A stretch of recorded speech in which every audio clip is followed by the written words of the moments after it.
vous allez bien. J'ai le sourire jusqu'aux oreilles parce que je suis enchantée de vous retrouver. Mon mec n'est pas là, Mia est à la crèche. On est le lundi 12 juin, il est 13h15. C'est donc le début de la semaine, il fait un temps splendide. Et cet alignement des planètes quasi cosmiques me permet d'entamer enfin un vlog. 7 jours, 7 livres.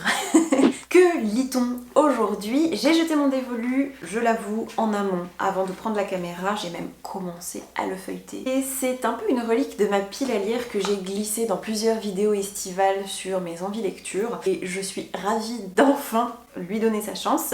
Il s'agit de Tofi Darling, écrit par Joanne Richoux, publié aux éditions Sarbacane dans leur collection X-Prime. On se situe, en tout cas au début, en France, dans les années 60, au sein d'un couple assez jeune, puisque Viviane a 19 ans et Jérôme n'est pas bien plus âgé, et les deux se sont mariés très tôt. Ils vivent au-dessus de la confiserie familiale qui est tenue par les parents de Jérôme et le couple, sauf qu'après 2 ans de mariage, Viviane étouffe. Viviane n'en peut plus, ne se reconnaît plus dans cette vie de couple qui s'étiole, qui a dit au revoir aux premiers émois et qui a laissé la place à un quotidien plus tranquille dans lequel elle ne se reconnaît plus. Ce qui au départ était un peu un job idéal puisqu'elle adorait tenir la caisse à la confiserie, parler avec les parents, voir les enfants qui se pourléchaient les babines devant les vitrines, a très rapidement déchanté et j'en suis vraiment au tout début, aux prémices, puisque ce qui va un petit peu mettre le feu aux poudres, c'est que il va y avoir une crise dans le couple.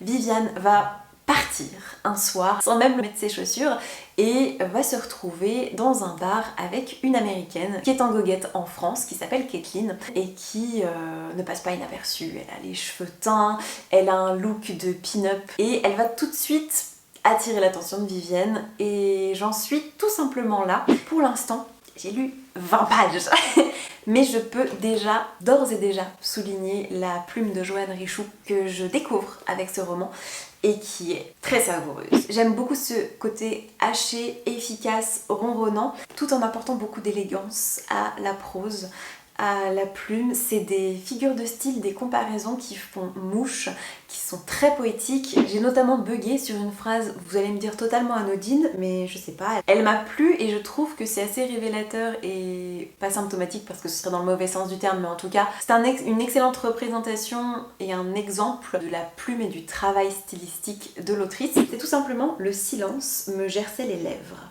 Un silence qui gerce les lèvres. Je trouve cette métaphore hyper parlante, très pertinente et éminemment jolie. Et à mes élucubrations, vous saisissez que ça part très bien et que tous les voyants sont au vert, donc on va s'atteler à poursuivre cette découverte ensemble. Et sur ces bonnes paroles, je m'en vais profiter de cet après-midi qui est déjà bien entamé puisque je dois partir vers 16h, 16h10 pour aller récupérer Mia à la crèche. Donc je vais essayer de tirer le meilleur parti de ces quelques heures que j'ai devant moi.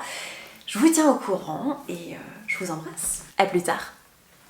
Hey, je vous récupère mardi 13, il est 11h50 et non seulement j'assume pas trop le look sorti de lavage de cheveux, donc je vais hop défaire ce petit turban quand même fort pratique et vous revenir pour vous annoncer cet échec retentissant, cuisant et magistral qui est le début de ce vlog parce que je vous ai pas repris de la journée hier. Je me suis lancée dans des trucs administratifs, je suis allée à la plage avec ma fille, enfin bon bref, j'ai été débordée, j'ai fait des trucs dans la maison et j'ai à peine avancé dans ma lecture puisque j'en suis à la page 50 de Tofi Darling, donc 50 sur, je pense qu'il doit être à 300 et quelques, 250 pages. Donc en soi, c'est pas si mal, sauf que le 7 jours 7 livres pour l'instant n'est pas rempli puisque je n'ai pas terminé ma première lecture.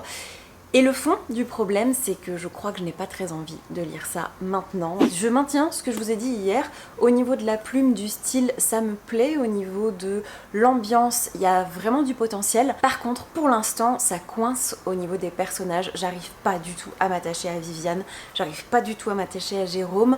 Et Kathleen, en dépit du fait que ce soit une forte personnalité, que ce soit une femme indépendante, très sauvage, très à vivre au jour le jour. Pour l'instant, c'est presque archétypique en fait, c'est profiter de l'instant parce qu'on ne sait pas de quoi demain sera fait, mieux vaut demander pardon que la permission, on est tellement une poussière dans l'univers que nos gestes n'ont finalement aucune conséquence, et donc la vraie question c'est pas pourquoi on fait quelque chose, mais pourquoi pas. Qu'est-ce qui nous empêcherait, est-ce qu'il y a de vraies raisons qui peuvent bloquer une décision qui soit justifiée à l'échelle cosmique. Donc en fait la fille ne s'interdit rien, et d'un côté c'est inspirant, mais de l'autre c'est déjà des figures qu'on a aperçues, et puis je sais pas, c'est pas vraiment ce que j'ai envie de lire. Je m'en fiche un petit peu de ce qui leur arrive.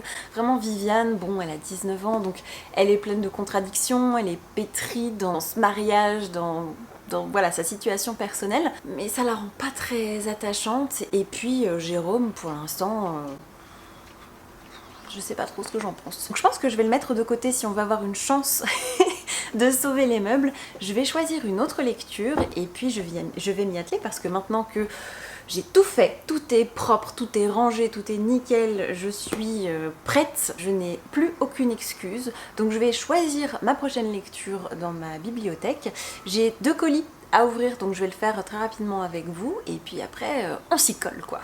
Les colis en question, il y en a 2, dont un dont je suis à peu près sûre du contenu, mais le deuxième, j'avoue que je ne me souviens pas trop. Donc on va ouvrir sans plus faire durer le suspense. Ah oui, trop chouette. Oui, alors ça pour le coup, c'est l'éditeur qui me l'a proposé. Donc c'est publié aux éditions Solar. Et ça s'appelle Mère sans filtre. Donc c'est un recueil de témoignages qui comporte plein de noms très connus du féminisme. Et en réalité, on me l'a proposé principalement parce que Julia Kerninon. Donc si jamais vous suivez les vlogs, vous suivez la chaîne, vous savez que j'ai adoré Toucher la terre ferme. Et je vous ai parlé il n'y a pas très longtemps, dans mon avant-dernier vlog, je crois, de son roman Liv Maria, qui m'avait également beaucoup impacté. Et forcément, quand on m'a contacté en me disant « Je sais que tu aimes le travail de Julia Kerninon, est-ce que ça t'intéresse de découvrir sa dernière contribution dans un ouvrage féministe autour de la question de la maternité ?»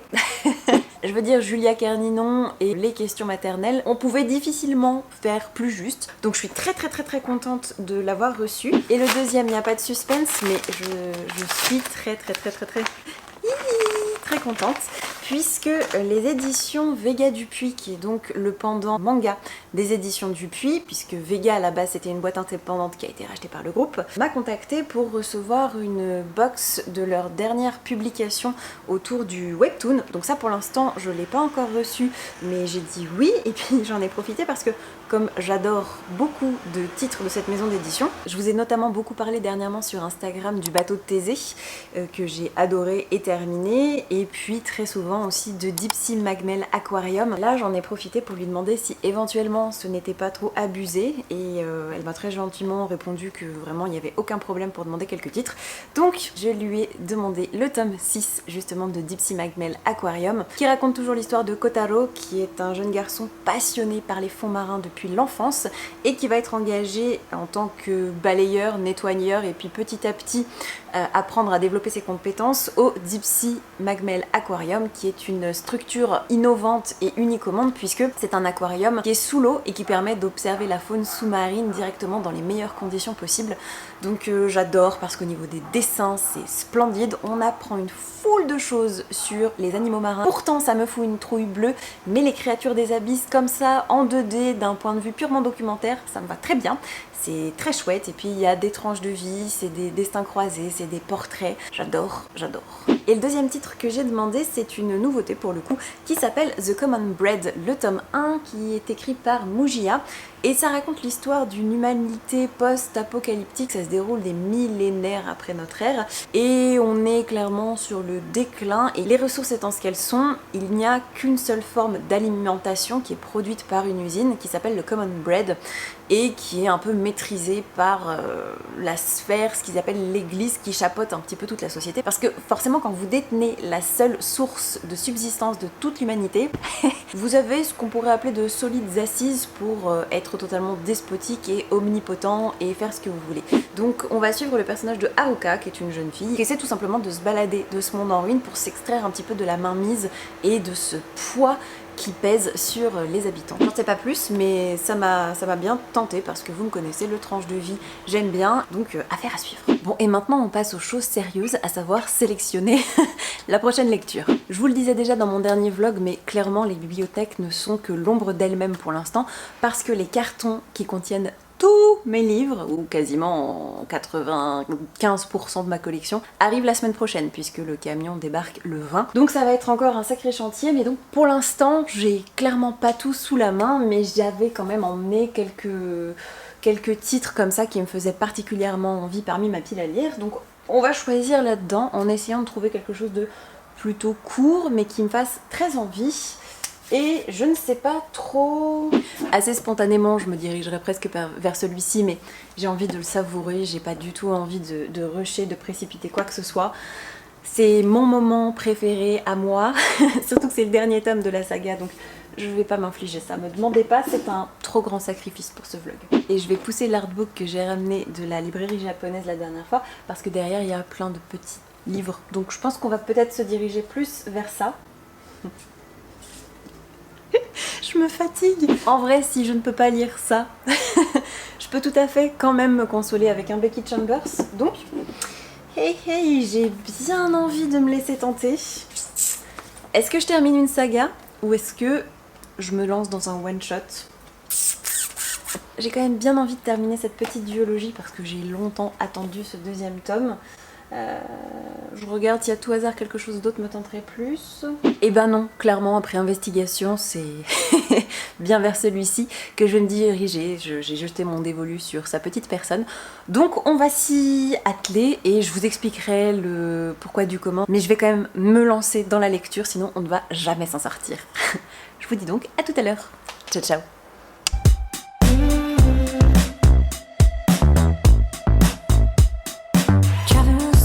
Passenger side,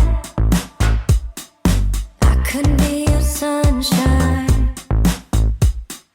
We're up in the air, but I'm down for the ride. I couldn't be your sunshine. Yeah. Every time you get in mine, baby, give me a raise, give me a raise. Every time you get in mine.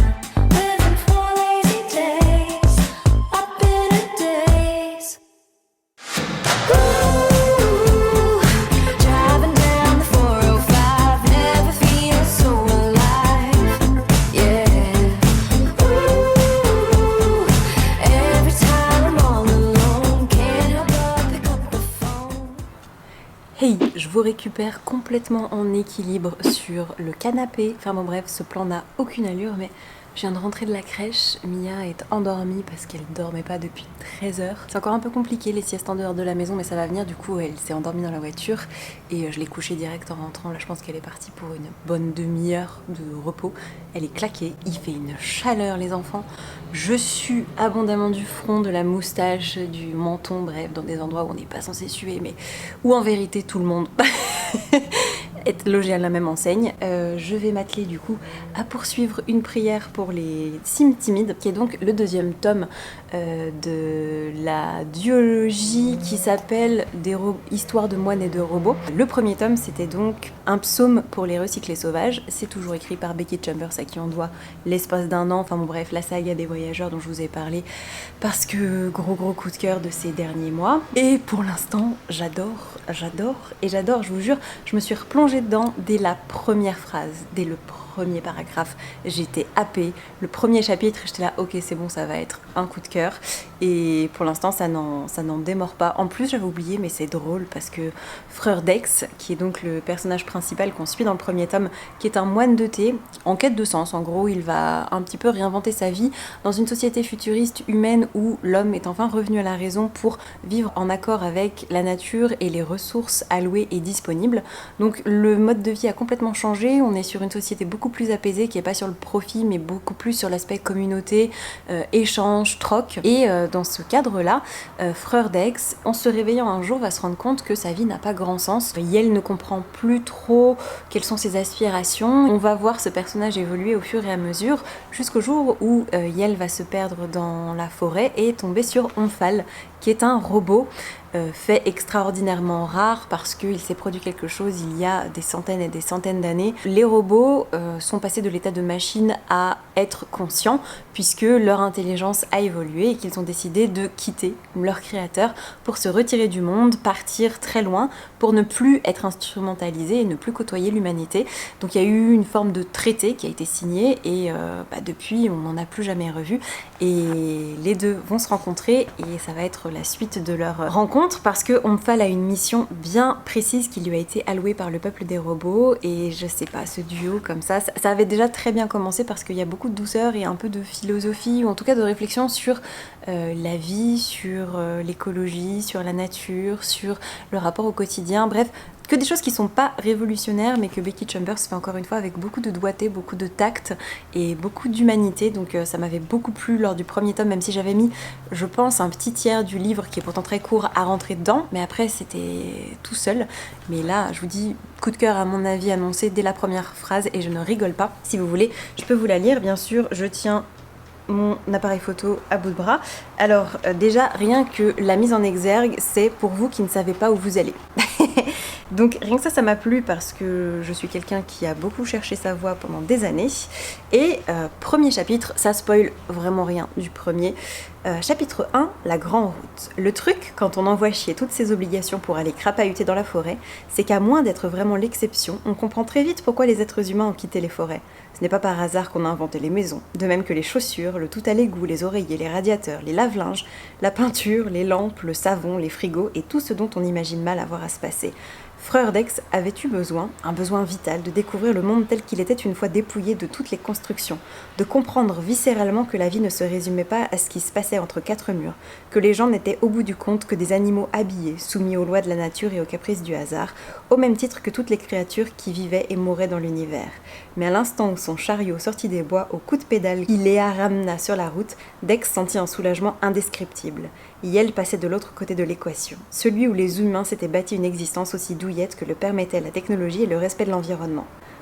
Bref, je vous jure qu'il y a un côté très très drôle mais sans être lourd parce que Freurdex a un côté très attendrissant dans sa relation avec Omphale, c'est-à-dire que imaginez un peu, j'ai pas envie de dire joie et tristesse dans vice versa parce que c'est pas exactement ça, mais oui, Omphale c'est un peu cette personnalité qui se réjouit de tout, qui s'émerveille devant chaque fleur, devant chaque caillou, comme un enfant, et Freurdex a parfois envie de le remettre dans le droit chemin ou en tout cas de à un recul un peu plus mature, un second degré qui est rigolo, voilà, à suivre et je me régale. Je sais pas combien de fois je l'ai dit mais c'est très sincère et c'est un peu ce qu'il me fallait parce que je me suis posée, je pense que je vous aurais mis des clips ce midi sur une terrasse de resto en plein cœur de Toulon où j'ai été la semaine dernière avec ma maman qui était de passage pour me rendre visite et ça m'avait pas marqué quand on était toutes les deux parce que on discutait, on était prises dans notre moment. Mais là, d'y aller toute seule, je me suis rendu compte que le gérant, qui est adorable, vraiment, me rappelait beaucoup mon papa. Et j'en ai jamais parlé sur cette chaîne parce que je veux vraiment essayer de vous proposer que du positif, que des bonnes ondes, que des moments douillets parce que c'est ce que j'aime aussi voir sur internet. Mais la vérité c'est que mon papa est mort l'année dernière et en fait c'est compliqué parce qu'on avait des relations très houleuses depuis quasiment toujours, mais on va dire depuis que j'ai 11 ans, quand mes parents ont divorcé, ça a été compliqué. Et donc on se parlait plus depuis plusieurs années. Donc en soi, ça n'a pas révolutionné mon quotidien parce que j'avais déjà plus de contact avec lui. Voilà, c'est pas comme si on se voyait ou on parlait. Mais c'est pour ça que parfois j'ai encore du mal à réaliser. Je pense que mon travail de deuil est pas vraiment fait parce que j'ai pas eu l'occasion de proprement lui dire au revoir et vous voyez, c'est pour ça que je voulais pas en parler parce que je sens les trémolos arriver. Mais ça pour vous dire que j'étais posée cette terrasse, il faisait bon, il y avait un filet d'air alors que l'air était hyper lourd et tout, donc vraiment une belle respiration avec ce texte qui était hyper chouette. Je me suis commandé un plat de mon enfance, une escalope milanaise, et je me suis rendu compte après coup que c'était un plat que je mangeais tout le temps quand j'allais au restaurant avec mon père. Et donc ce monsieur qui me le rappelait aussi énormément. Et c'est ce que je vous disais tout à l'heure sur Instagram, j'ai fait une story pour vous parler des livres que j'abandonnais ou sur lesquels je peinais un petit peu en ce moment. Et j'ai mentionné celui qui a remporté le prix France Inter, qui s'appelle Attaquer la Terre et le Soleil, qui parle de l'arrivée des premiers colons français en Algérie. Et le lien entre ce que je vous racontais et ce livre, c'est que du côté de mon père, ma famille est pied noir. Et c'est un pan de mon histoire personnelle et familiale que je connais très mal, justement dû au fait que mes relations avec mon père, ayant été ce qu'elles étaient, c'était pas, on va dire, la branche de mon arbre généalogique que j'ai le plus explorée, à laquelle je me suis vraiment intéressée. Et donc cette lecture qui questionne, qui m'a replongée un petit peu dans cette atmosphère, ce plat de mon enfance et ce monsieur qui me l'a rappelé, et ben ça m'a mis dans une sensation à la fois de nostalgie et en même temps empreinte de tristesse, il faut bien dire ce qui est. Donc je suis très contente d'avoir eu ce petit compagnon avec moi pour éviter de trop me plonger dans la mélancolie et puis pour me changer les idées. Après j'ai marché dans Toulon, c'était très chouette. Je me suis pris un bubble tea qui est très bon, au lait avec du tapioca au sucre, c'est vraiment très très très très très très goûtu. Et voilà, d'aller récupérer ma fille qui était contente de me voir, et ça m'a fait du bien. Donc je vais poursuivre dans cette dynamique, continuer avec non pas le chat qui est en train de gratter dans sa litière, mais mon roman, et je vous retrouve plus tard. Prenez soin de vous. Je vous retrouve tellement pas longtemps après, il est quoi, 17h35, et j'ai avancé de quelques pages dans mon livre, entre deux stories Instagram, parce que je voulais votre avis sur un point. Bref, je suis irrécupérable, je pense qu'il faut qu'on me confisque ce téléphone parce que c'est vraiment plus possible. Je voulais juste dire pour la postérité que ce qui me plaît aussi beaucoup dans l'univers, en fait, de manière générale, de Becky Chambers, c'est qu'elle décrit tout tellement bien sans que ce soit pesant. C'est vraiment un bon dosage entre on en a assez pour imaginer, pour visualiser, sans que ce soit des pages et des pages et des tartines pour échafauder tout ça. Et je vous jure, là, elle était en train de parler d'un endroit qui s'appelle Pontochat, qui est une ville dans cet univers futuriste, qui a été construite pour la plupart avec des anciens déchets, c'est-à-dire que les cours d'eau qui étaient complètement pollués, qui charriaient des tonnes et des tonnes et des tonnes de rebut, ont été filtrés. Les habitants ont au fur et à mesure récupéré tout ce qui passait pour recycler, transformer, réhabiliter, et c'est donc une région qui est reconnue pour ça. Et je vous jure que ça donne envie d'y être. Et ce qui est hyper bien fichu aussi, c'est que tout ce qu'elle présente, ça paraît accessible, ça paraît réaliste, ça paraît faisable, et j'ai envie de placarder ça ou de le mettre entre les mains de tous les politiques et de dire ok les gars, on va droit dans le mur, on sait ce qui nous attend entre les rapports du GIEC, les G20, G27, G28 qui sont de vastes fumisteries qui ne servent à rien. Enfin je veux dire, le prochain ça va être présidé par un mec qui détient toute la compagnie pétrolière de la région. Je veux dire, les énergies fossiles, ils sont pas prêts d'en sortir dans ces conditions. Donc il y a tellement de contradictions, et tant que tout va être centré sur le capitalisme et le pognon et le profit, on n'a pas le cul sorti des ronces. J'ai envie de leur dire, mais réfléchissez. Il y a des alternatives, alors certes c'est un peu utopique, mais en vrai je me dis que ce serait faisable. Et bien sûr je lance ma plaque de cuisson. J'adore ce que fait Becky Chambers, je vous l'ai déjà dit, que ce soit les coutumes, les habits, les lieux, tout me fait envie, et j'aime sa plume parce que quand elle nous parle de cette ville faite de briques et de broc qui a su sublimer et réutiliser, réemployer des déchets d'une ancienne civilisation, pour ainsi dire, parce que notre humanité telle qu'on la pratique aujourd'hui, c'est très très éloigné de ce qu'ils vivent dans ce roman au quotidien. Et elle a juste cette phrase qui me parle, qui est « L'effet produit était celui des tasses en porcelaine réparées alors », qui est une pratique japonaise qui me fascine, et à chaque fois j'oublie son nom, mais c'est en gros quand vous avez de la vaisselle ébréchée, plutôt que de l'acheter, au Japon ils utilisent de l'or pour venir combler les fissures, et ça apporte comme une cicatrice dorée sur les objets qui leur offre encore plus d'âme, encore plus de cachet, de valeur et de personnalité. Et bon bref, l'effet produit était celui des tasses en porcelaine réparées alors, une beauté durable née d'une brève destruction. Je vous jure que quand je vais avoir lu tout ce qui est dispo de Becky Chambers, je vais me faire un plaisir de me renseigner en long, en large sur qui est cette personne, qu'est-ce qu'elle a fait, quelle est sa vision de la vie, quelle est sa façon d'écrire, je vais poncer tous les internets pour essayer de trouver chaque interview, Je veux savoir qui est cette personne. J'y retourne parce que ce vlog va être interminablement long. Je vous embrasse et Mia dort toujours, alors j'en profite. À plus tard. Let's go.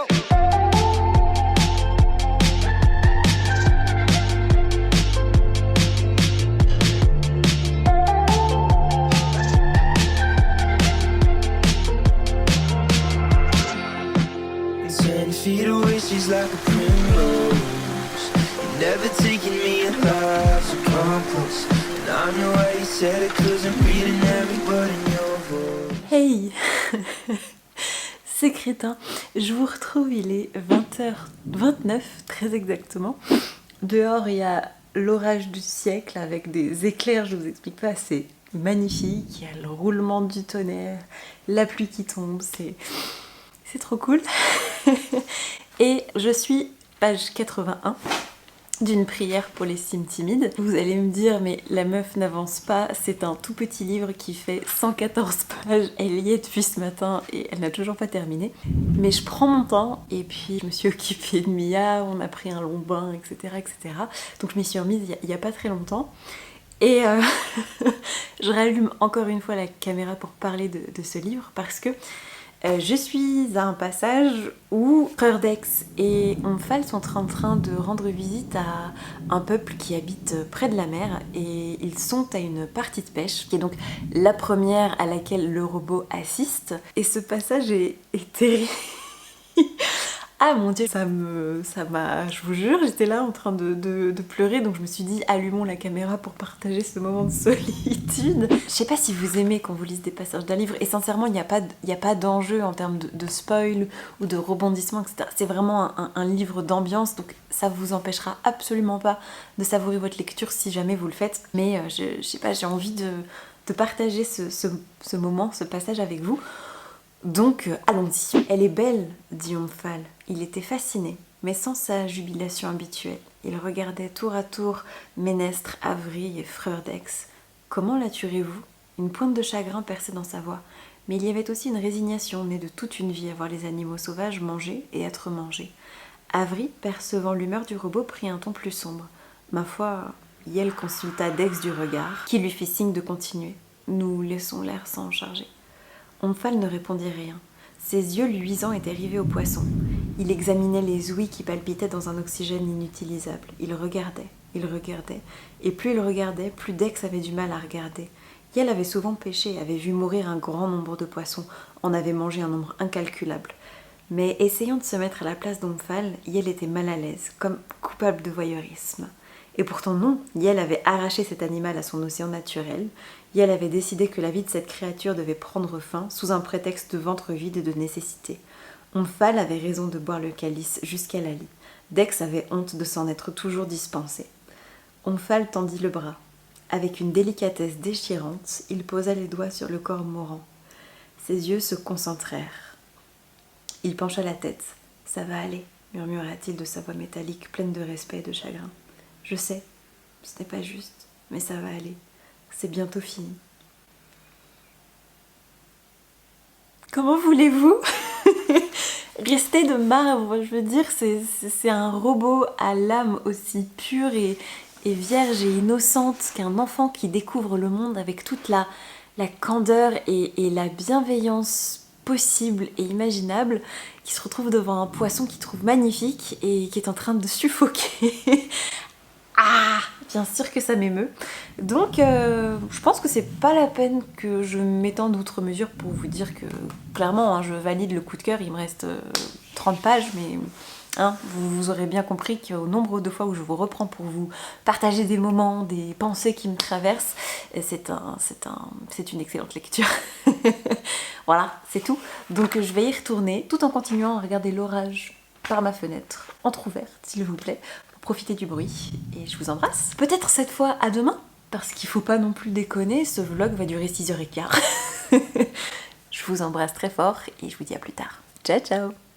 Et coucou, on se retrouve mercredi 14 juin, il est, bonne question, 10h44 et je m'apprête à prendre un petit déjeuner tardif parce que j'ai déposé Mia à la crèche et en revenant j'en ai profité pour faire 2-3 courses et passer en librairie pour acheter le tome 11 de l'Atelier des sorciers qui sortait aujourd'hui, donc vous pensez bien que j'allais pas passer à côté. Mon thé vert est prêt, ainsi que mes tartines grillées sur lesquelles je vais apposer de la confiture de Mirabelle. Bref, ça s'annonce être un bon moment, d'autant que je suis très contente de vous dire que, évidemment, j'ai terminé hier soir une prière pour les signes timides. Je vais pas m'étaler outre mesure, je pense que vous aurez compris au nombre de clips et à l'intensité de mes réactions que ça a été un coup de cœur de bout en bout. Je l'ai refermé en me disant, j'espère sincèrement que ce sera pas une duologie et qu'il va y avoir 6 tomes, même si en réalité je pense que ça signait plus ou moins la fin, même s'il y aura encore matière à creuser et à développer et à ficeler et à tisser autour de cet univers, de ces personnages. Bref, excellente lecture, excellent voyage comme toujours avec Becky Chambers. Donc ça c'était chouette, ce qui fait que j'ai enfin validé la première lecture de ce challenge, mais je ne me suis pas arrêtée là puisque ce matin,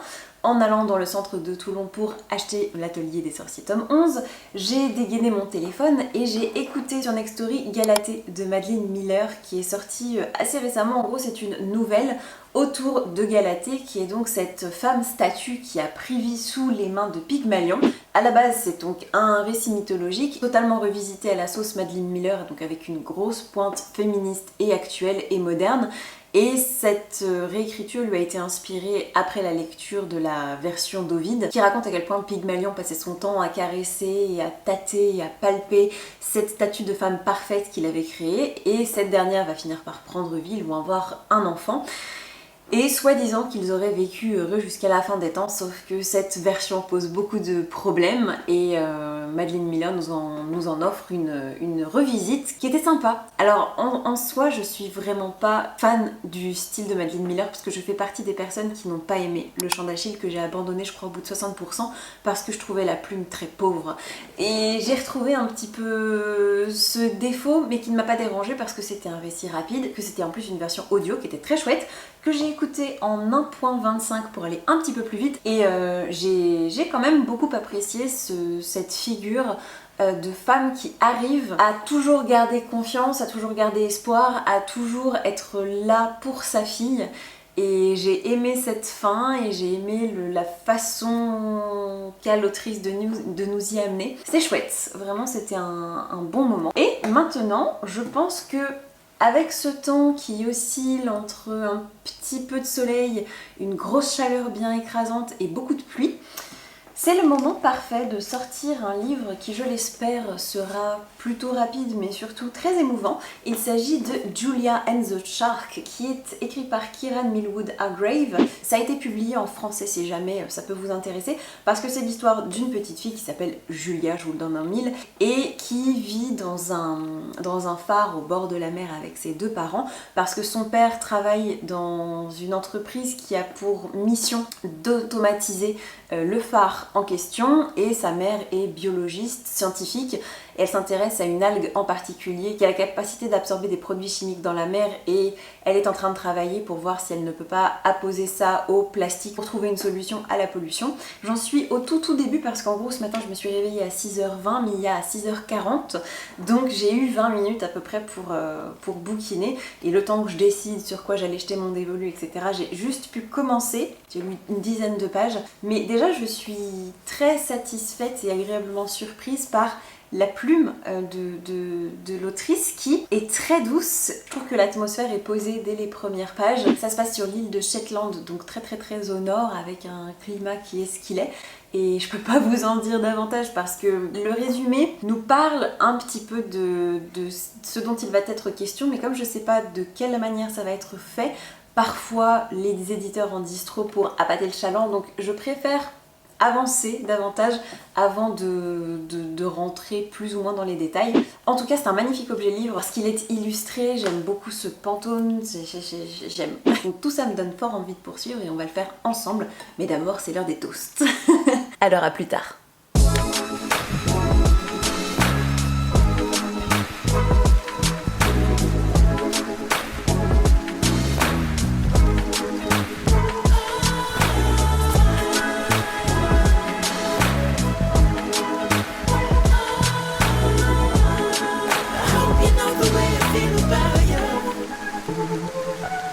'Cause I owe you way more affection.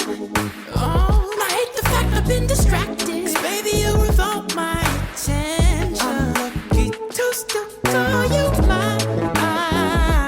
I feel like I've held you.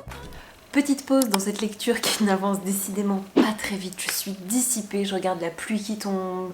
J'ai téléchargé des nouveaux jeux sur ma Switch parce que j'en sais rien, temps un peu chafouin comme ça me donne envie de refaire des cozy games sur ma Switch. D'ailleurs, faisons une petite incartade. Qu'est-ce que j'ai acheté?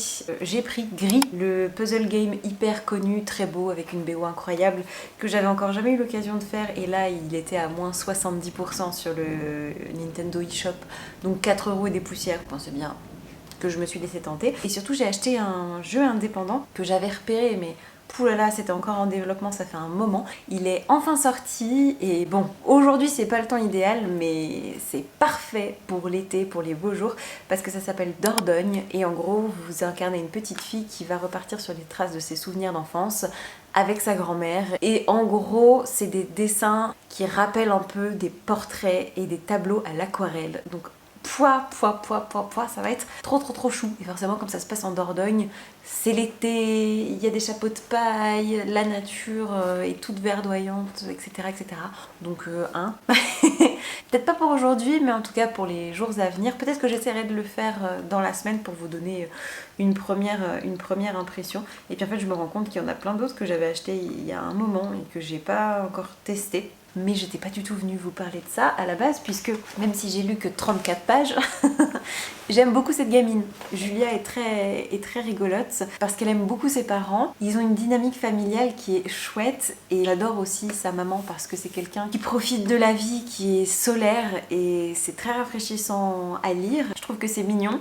Même si je sens un peu la catastrophe arriver et se profiler, j'aime bien aussi les anecdotes qu'on apprend sur la faune marine, j'aime bien les réflexions sur la science et je sais pas, ce petit schéma familial dans lequel il fait bon de se pelotonner. Donc j'y retourne et peut-être qu'un jour je vais manger parce qu'il est déjà 12h30. C'est fou ce que les journées passent vite. Alors autant en profiter. Je vous embrasse. À plus tard.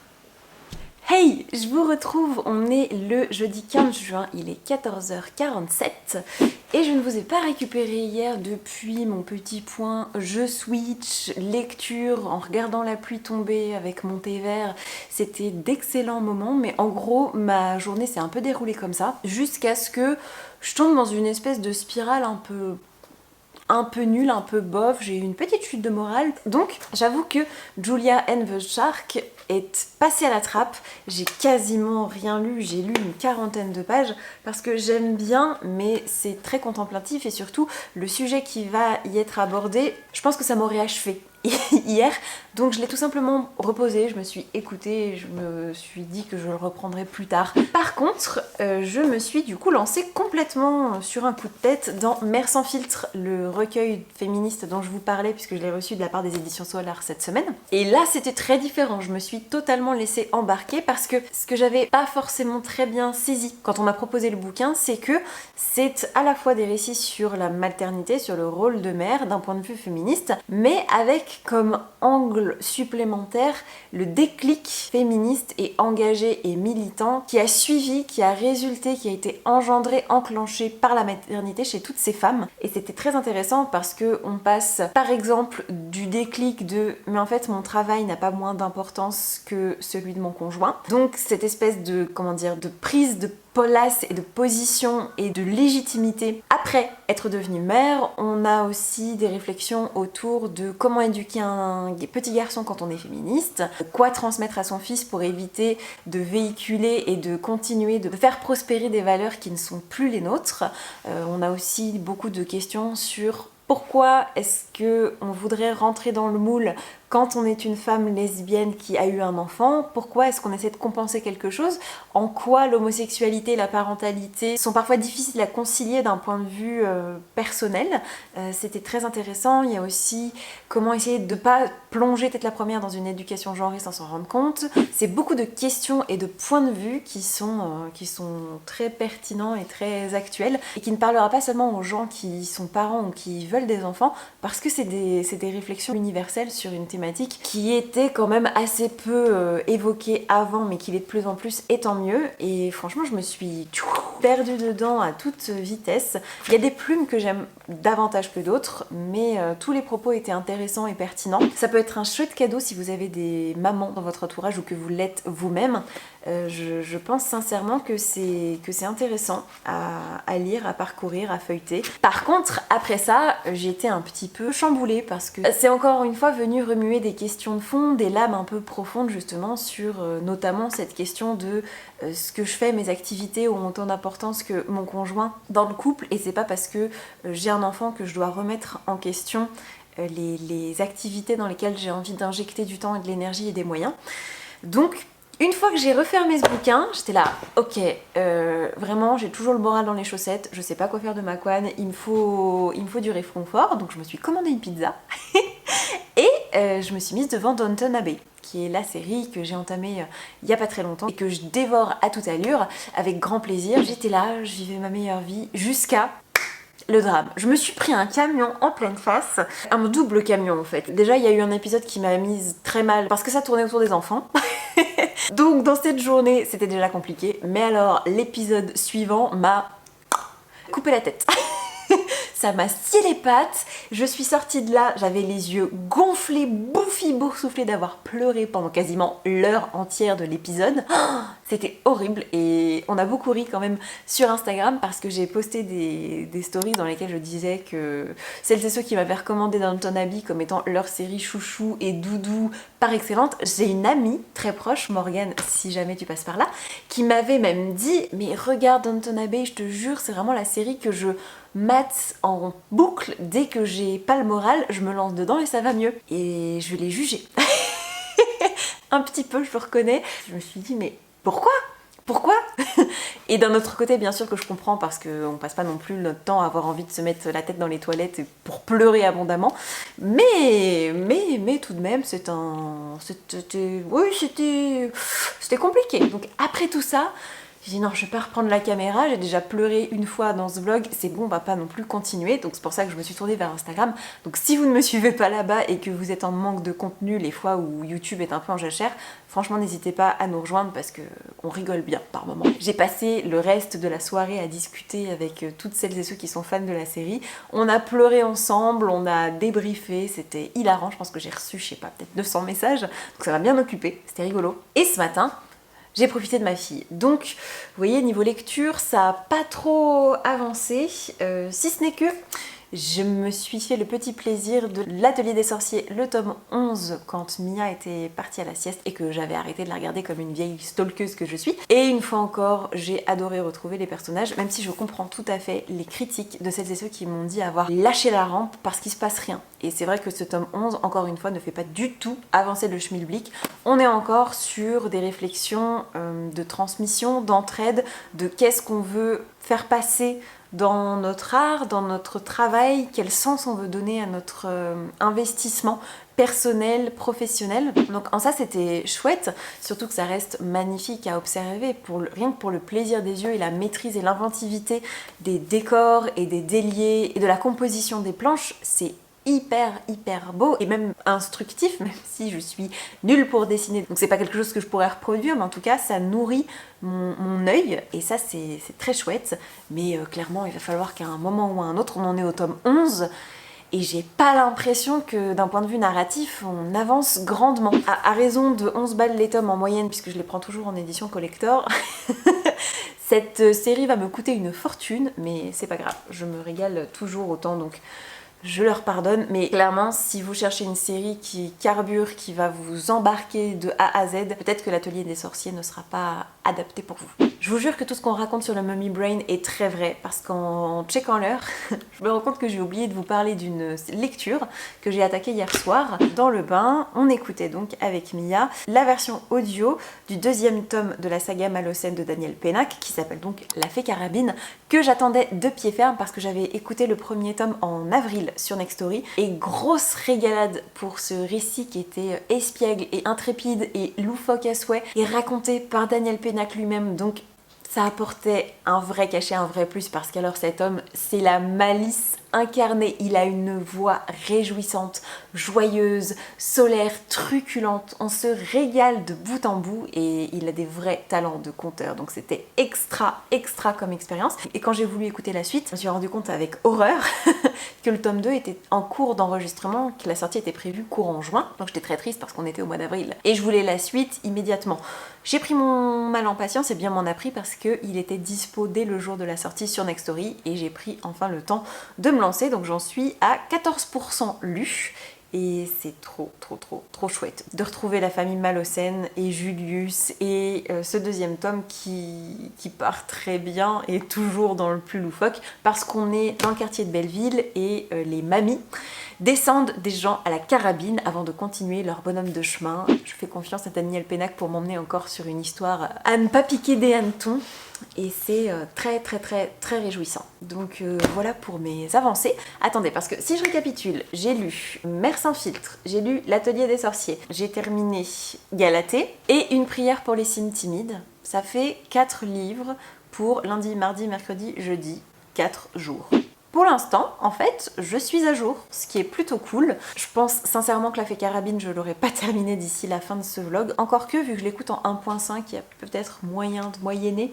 Et je suis pas sûre parce que je pourrais clairement y parvenir si j'écoutais mes livres audio dans la voiture, mais j'ai pas assez de capacité pour me concentrer sur ma conduite et sur ce qui se raconte. Donc la radio, c'est très bien, d'autant que je les retrouve avec un plaisir immense et non dissimulé France Inter.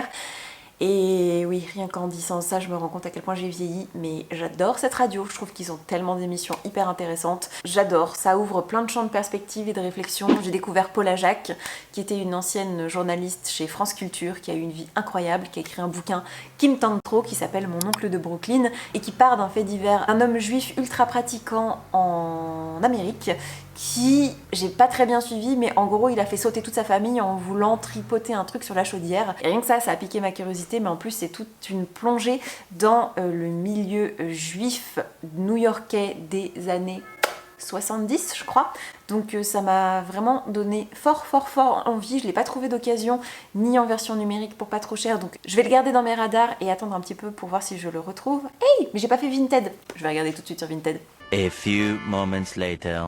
Ah, joie et bonheur, j'ai trop bien fait de vous en parler parce que je l'ai trouvé pour pas très cher, pour 9,75 € en très bon état, neuf sans étiquette, d'une personne qui est bien notée. Donc ça va être le 2e livre que j'achète sur Vinted aujourd'hui, puisque pendant que je faisais mes courses après avoir déposé Mia chez ses grands-parents, je suis tombée devant le dernier Kate Morton que j'ai eu envie d'acheter, mais j'avais pas envie d'investir autant d'argent. J'ai regardé sur Gibert, je l'ai trouvé à 17,90 € je crois d'occasion, donc ça faisait 5 € d'économie à peu près, parce que oui, je crois que le bouquin est à 24 € neuf, et sur Vinted je l'ai trouvé pour 13 €. Autant vous dire que j'étais contente, donc là je vais me précipiter pour finaliser l'achat. Yay! Et maintenant que c'est fait, je vais un peu arrêter d'acheter des bouquins.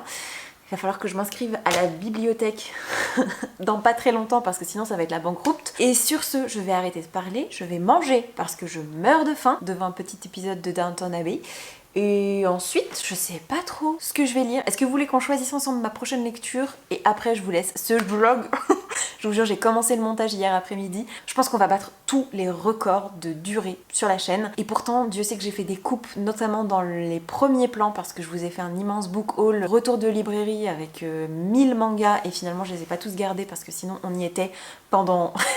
sans mentir 45 minutes, donc je me suis calmée et ça ne dit pas du tout ce qu'on va lire. One eternity later. Est-ce qu'on se retente un truc en VO mais plus court que Julia and the Shark, parce que comme ça je pourrais dire que j'ai écouté de l'audio, que j'ai lu du manga, que j'ai lu du français et de l'anglais. pour avoir peut-être un melting pot de lecture, j'en sais rien. J'ai lu un essai, je suis trop contente. 2000 years later. Même si c'est pas l'envie qui m'en manque, je vous jure que je vous ferai pas l'affront d'un deuxième Becky Chambers dans ce vlog. Il faut étaler un petit peu le bonheur. Et puis franchement, j'ai pas envie que ça dure 6h15. 5 hours later. Et je ris toute seule parce que je pense que l'une des prochaines lectures que j'ai très envie de faire, c'est Babel de R.F. Kuang. En version originale, s'il vous plaît, parce qu'un peu de challenge ne fait pas de mal. La sortie a été annoncée chez De Saxus pour le mois de novembre, mais je l'ai acheté en VO dans le but de le lire dans la langue originale parce que c'est un roman qui parle de traduction. Donc j'ai bien envie de pouvoir en savourer toutes les subtilités dans sa langue d'origine.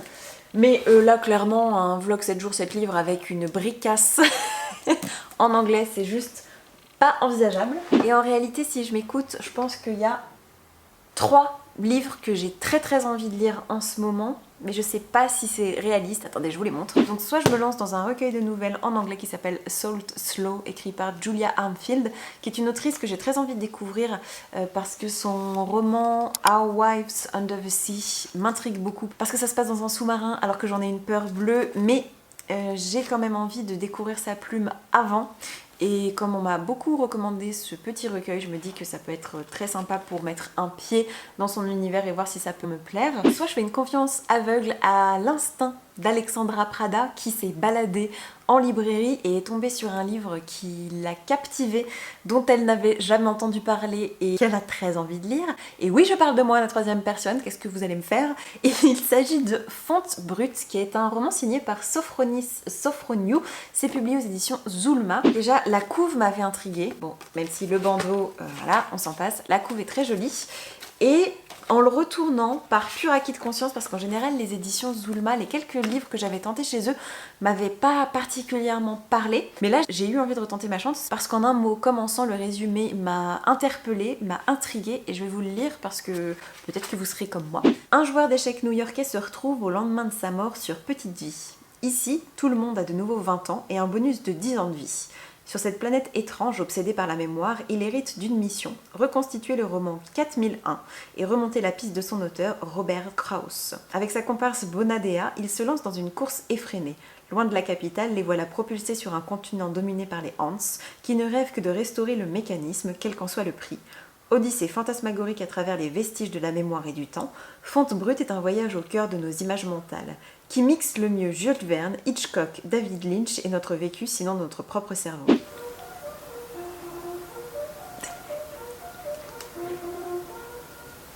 Ce que j'aime dans le fait de vivre à Toulon, c'est qu'on a le droit à des coups de clairon inopinés dans la journée. On a l'appel des troupes à 8h et la sortie du boulot à 20h, avec toujours le même air de soldat lève-toi.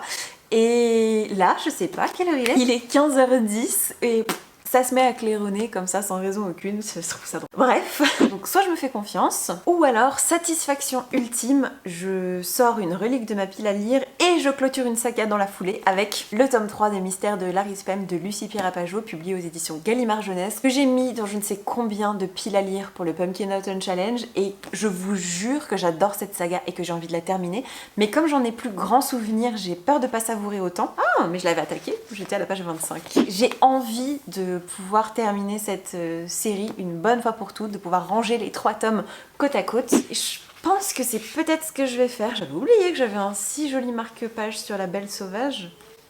Comme quoi, des fois, on a de belles surprises en rouvrant des bouquins. Je pense que, sincèrement, ça va se jouer entre ces deux-là. Donc peut-être que je vais mettre un petit sondage sur Instagram pour que vous m'aidiez à départager. Comme ça, pendant que les résultats infusent, je mange devant Downton Abbey et après je me lancerai dans l'un ou l'autre. Même si c'est clair et net, je le finirai pas avant d'aller me coucher.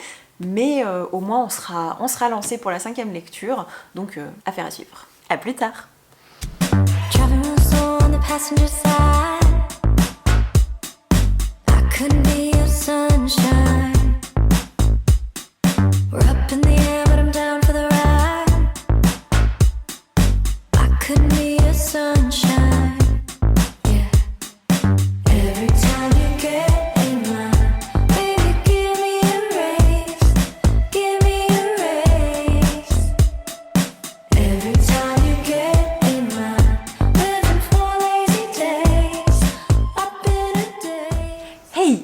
retrouve vendredi 16, il est 9h52 et on va faire très rapide parce que pour l'instant j'ai pas grand chose de neuf à vous raconter, si ce n'est que après avoir consulté les résultats du sondage que j'ai posté hier sur Instagram, il y a clairement un grand vainqueur avec plus de 600 voix d'écart. Donc je vais lire le tome 3 des Mystères de la Rispem de Lucie Pierre Apajot, publié aux éditions Gallimard Jeunesse. J'ai d'ailleurs commencé pendant mon petit déjeuner, j'ai lu le premier chapitre et même si j'ai lu le tome 2 je pense il y a au moins 5 ou 6 ans. Je me souviens de certains trucs avec plus ou moins de clarté, donc je vais essayer de raccrocher les wagons au fur et à mesure et de voir si ça peut suffire. Sinon, au pire du pire, j'irai me spoiler avec des résumés bien détaillés, mais au moins vous êtes au courant que ce sera la lecture qui va m'occuper aujourd'hui et sans doute jusqu'à la fin du week-end. Je sais pas trop comment je vais doser, mais sachant que c'est ma dernière journée avant le week-end, autrement formulé, ma dernière journée sans Mia à plein temps pendant 2 jours, donc je vais essayer de rentabiliser mon temps. J'aimerais tourner 3 vidéos, j'ai des papiers à faire, ça risque de m'occuper un bon moment et je verrai à quelle heure je termine pour pouvoir me remettre à ma lecture.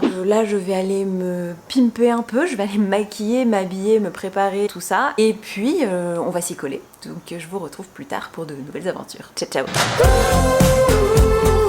Driving down the 405, never feel so alive. Yeah. Ooh, every time I'm all alone, can't help but pick up the phone, and I'm ringing it for you. And I'm ringing it for you. Il y a un truc qui est plutôt bon signe, c'est que pendant que je me prépare, mon cerveau est en train de me dire j'ai envie de retourner dans les Mystères de la Rispem, j'ai envie de lire, pose-toi et lis. C'est plutôt encourageant. Cette lecture part bien, et bien évidemment ça tombe le jour où j'ai plein d'autres trucs à faire, donc on va essayer quand même d'être rapide et efficace pour que je tienne mes engagements et que je puisse en plus me faire plaisir, sachant que le bouquin fait 358 pages. Je me demande combien de temps est-ce qu'il va me falloir pour le lire. Est-ce qu'on ouvre les paris? Est-ce que vous pensez qu'il sera lu avant la fin de ce vlog ou pas? Laissez-moi donc vos pronostics dans les commentaires, je serai curieuse de voir ce que ça va donner. Et allez, on s'y remet, on arrête de bavasser. Driving real fast and I'm feeling alright. I could be your sunshine. Not gonna slow. Je vous retrouve, il est 12h57, je viens de tourner 2 vidéos, mais petit changement de programme. La crèche m'a appelé pour me dire que Mia avait 38,3 de fièvre et qu'elle demandait que les bras et qu'elle était pas bien et qu'elle pleurait beaucoup. Donc je vais aller la récupérer pour essayer de prendre soin d'elle et de la soulager. Et j'espère qu'être à la maison, ça va lui permettre de se reposer. Donc le book haul passe à la trappe pour l'instant, la lecture passe totalement à la trappe. J'espère pouvoir m'y mettre et j'espère surtout que ma petite fille va bien. Donc c'est parti et à plus tard. We could drive out to town.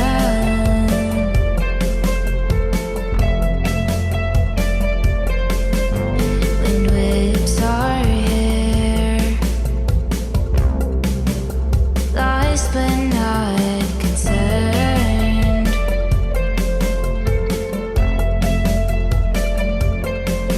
Till then I'll call at 2:45 and I will wait till we finally meet. When our hands touch it might all make sense. And all those times I will look at your Hey, je vous retrouve dimanche 18 juin, il est 19h35 et je suis éclatée.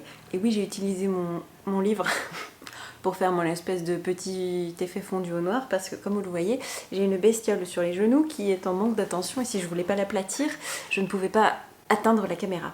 J'espère que vous allez bien, je suis désolée, j'ai pas du tout pu vous reprendre avant. Comme je vous l'ai dit dans le dernier clip, j'ai dû passer récupérer Mia à la crèche en début d'après-midi vendredi parce qu'elle avait de la fièvre et ce n'est pas retombé avant ce matin, donc ça a été un peu sport. En soi ça allait, elle mangeait bien, elle dormait bien et tout, mais c'est juste qu'elle était très fatiguée et puis du coup dès que je la posais elle se mettait à pleurer, donc j'ai dû être au taquet pendant tout ce temps, mais étonnamment j'ai quand même réussi à lire ce week-end parce que quand elle était pas dans mes bras ou quand j'étais pas à fond en train de m'occuper d'elle, elle a quand même fait des grosses siestes. C'est juste que j'ai pas eu le courage d'allumer la caméra. Je vous explique pourquoi est-ce que je n'ai pas pris le temps de vous donner mon ressenti au fur et à mesure de ma lecture, parce que oui, je suis très fière de pouvoir vous annoncer que j'ai terminé Les Mystères de la Rispem de Lucie Pierre Apajot, publié aux éditions Gallimard. C'était donc le tome 3. Je clôture enfin cette trilogie. C'est un moment historique parce que j'ai bien cru que je n'y arriverais jamais.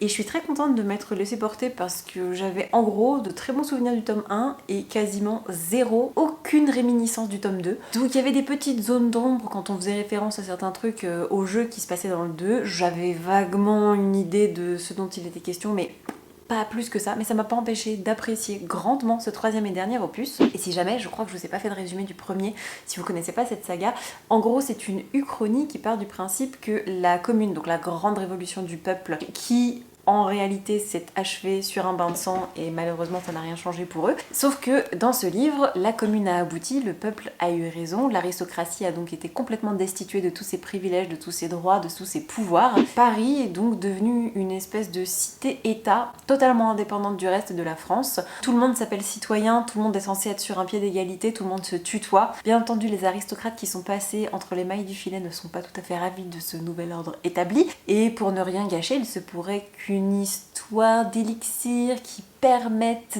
d'accomplir les choses un petit peu paranormales avec du sang viennent émailler et gangréner tout ce système et c'était super. C'est vraiment une plume très cinématographique, élégante sans être ampoulée et je me suis régalée de cet univers, j'ai beaucoup apprécié les personnages et globalement c'est très efficace, c'est bien dosé, c'est très rythmé, il se passe beaucoup de choses sans que ce soit erratique, sans que ce soit précipité, j'ai trouvé ça vraiment chouette et ça faisait longtemps que j'avais pas eu cette sensation d'être catapultée dans un univers qui est très inventif et immersif. C'est rude, il se passe des choses assez horribles, personne n'est épargné, c'est de la jeunesse mais tout le monde en prend pour son grade, ça trucide dans tous les coins et pour autant j'ai aimé m'envelopper dans les pages, j'ai aimé retrouver Larry Spem, me balader en France dans ce 3e tome, bref, c'était un sans faute.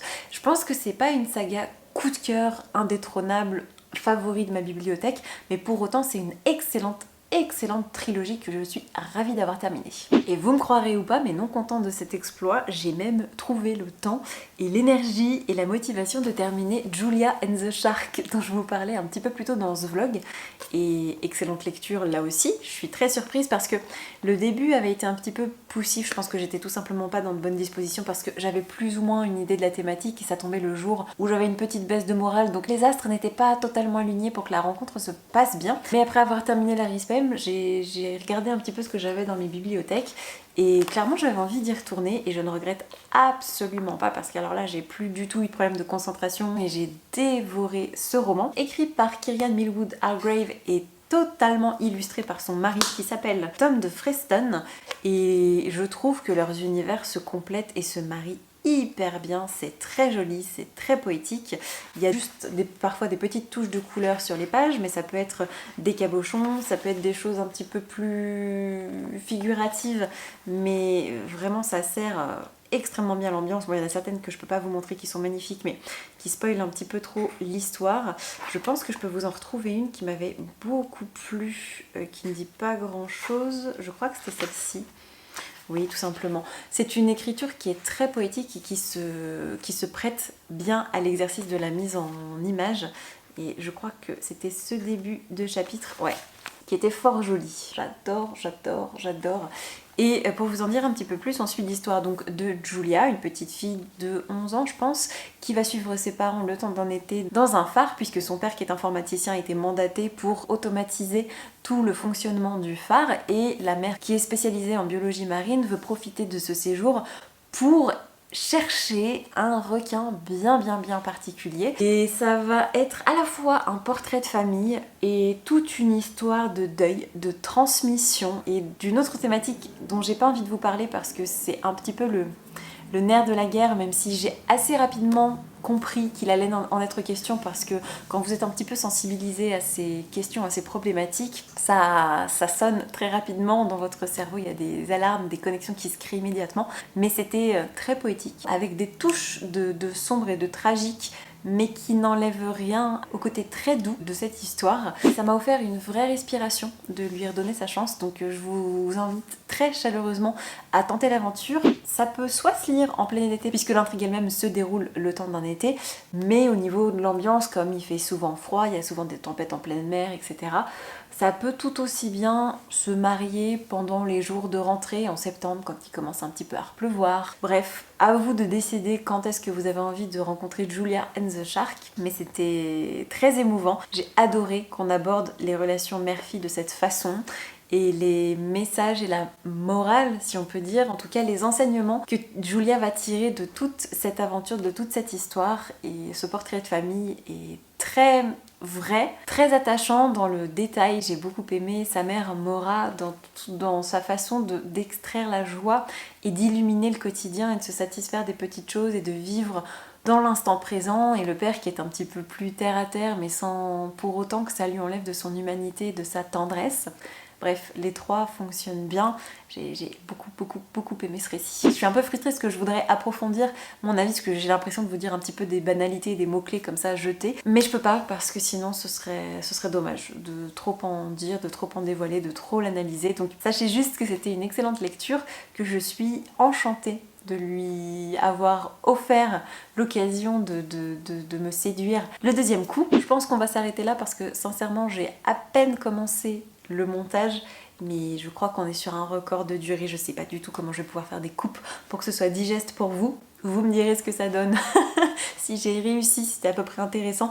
Et si vous êtes arrivé jusque là, franchement, chapeau.